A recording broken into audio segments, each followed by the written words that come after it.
Hello everyone, you all are welcome here in this channel Prose World. आज की इस video में हम डिस्कस करने जा रहे हैं एमिली डिकिंसन की most famous poem hope is a thing with feathers. ये पोएम 1861 में लिखी गई है और 1891 में पब्लिश हुई है। एमिली डिकिंसन ने अपनी लाइफ में 1800 पोएम्स लिखी और मोस्ट ऑफ हर पोएम्स जो हैं उनकी डेथ के बाद उनकी सिस्टर ने पब्लिश करवाई थी। उनकी सिस्टर का नाम लवीनिया था। अगर हम इस पोएम के टोन की बात करें तो इसमें बहुत ही जेंटल टोन यूज़ की गई है, यानी कि बहुत ही लाइट वे में एमिली डिकिंसन हमें बताएंगी कि होप की इम्पोर्टेंस क्या है, होप का क्या रोल है हमारी लाइफ में। इस पोएम में पर्सोनिफिकेशन यूज़ की गई है। पर्सोनिफिकेशन एक ऐसी लिटरेरी डिवाइस होती है जिसमें हम नॉन लिविंग थिंग्स को लिविंग थिंग्स की एबिलिटीज़ देते हैं। इस पोएम में जो है होप उसको पर्सोनिफाई किया गया है बर्ड के साथ, ऐसा बर्ड जो जिसमें एबिलिटी है सिंग करने की।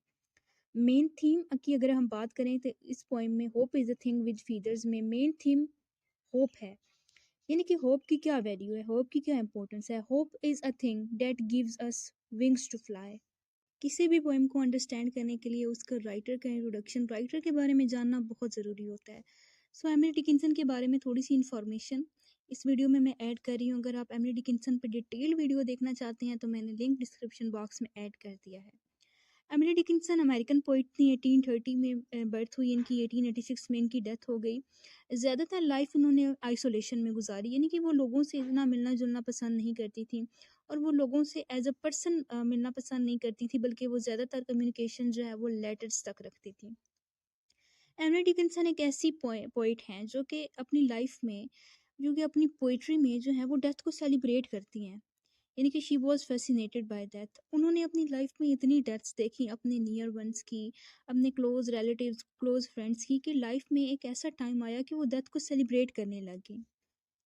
मेन थीम्स भी उनकी पोइम में हमें डेथ, नेचर एंड लव, ये जो हैं ये मेन थीम्स हैं उनकी पोइम के। फेमस पोइम्स उनकी because I could not stop for death, I heard a fly buzz when I died, hope is a thing with feathers. और यही poem hope is a thing with feathers आज हम discuss करने जा रहे हैं। So dear viewers, इस poem को स्टार्ट करने से पहले आपसे एक छोटी सी रिक्वेस्ट है, काइंडली प्लीज़ चैनल को सब्सक्राइब करना मत भूलें, क्योंकि अगर आप चैनल को सपोर्ट करेंगे तो आपको इस तरह की मज़ीद वीडियोज़, मज़ीद लेक्चर देखने को मिलेंगे। सो स्टार्ट करते हैं आज की अपनी poem, hope is a thing with feathers. इस पोइम में जो है होप उसको पर्सोनिफाई किया गया है एक बर्ड की तरह, ठीक है। Hope is a thing with feathers. Hope एक ऐसी चीज़ है, होप एक ऐसा ऑब्जेक्ट है या ऐसी एंटिटी है जिसके पर होते हैं, ठीक है। Hope is associated with bird feathers. Hope जो है वो इतनी इम्पोर्टेंट होती है हमारी लाइफ में कि ये एक ऐसा बर्ड है, एक ऐसे परिंदे की तरह है जो कि उड़ान उड़ान भर सकता है, यानी कि जो उड़ सकता है। सो होप हमारी लाइफ में इतनी इम्पोर्टेंट है। होप ही वो चीज़ होती है जो कि हमें उड़ने की एबिलिटीज़ देती है। That perches in the soul, और ये हमारी सोल में रहती है। Perches mean stay, hope stay in our souls, यानी कि ये एक हमारा पार्ट है, हमारी सोल का पार्ट है। होप ही ऐसी चीज़ है जो कि हमें ज़िंदा रहने का जज्बा देती है, कुछ करने का जज्बा देती है। And sings the tune without the words and never stop at all.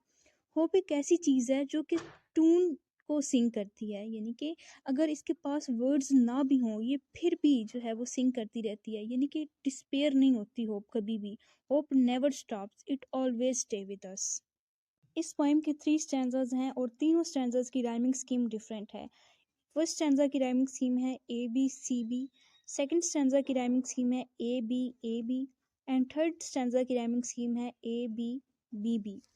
सो ये था हमारा फर्स्ट स्टैंजा। सेकंड स्टैंजा में पोइट हमें बताती है how hope remains strong even in the difficult time. So and sweetest in the gale is heard and sore must be the storm. And sweetest in the gale, gale mean difficult time, is heard and sore must be the storm. इस इन lines का meaning ये है कि hope जो है वो difficult time में सबसे स्वीटेस्ट होती है, यानी कि डिफ़िकल्ट टाइम में जो चीज़ स्वीटेस्ट हो सकती है वो सिर्फ़ और सिर्फ होप होती है।